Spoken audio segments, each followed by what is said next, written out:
oppressed for 20 years, silenced, controlled, and in the middle of national crisis, a woman was leading. Deborah was not hidden in the background. She was a prophet, a judge over Israel. She held court beneath a palm tree in the hill country of Ephraim, and the people came to her for decisions. King Jabin ruled from Hazor. His commander, Sisera, controlled 900 iron chariots.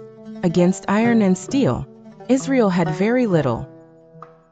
Smiling face with smiling eyes, Deborah summoned Barak. She did not ask. She declared, "Has not the Lord commanded you?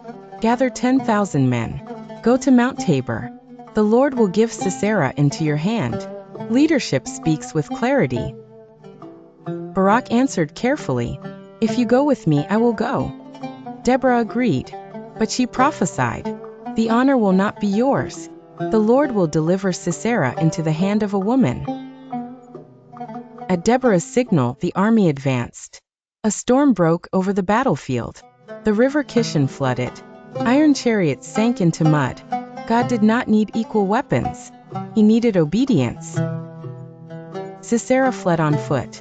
He entered the tent of Jael, and there, the prophecy was fulfilled. The enemy fell through the hands of a woman. After victory, Deborah sang a national anthem of deliverance. She praised courage. She honored volunteers. She declared that when leaders rise willingly, the people rejoice. Deborah did not compete with men. She did not seek power. She answered a call. Authority is not dominance. It is obedience with responsibility. If this story inspired you, share your thoughts in the comments below. What does leadership mean to you?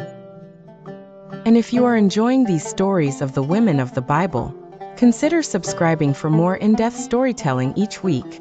You can also find faith journals and reflection tools linked in the description to help you study and grow deeper in your personal journey. Thank you for watching.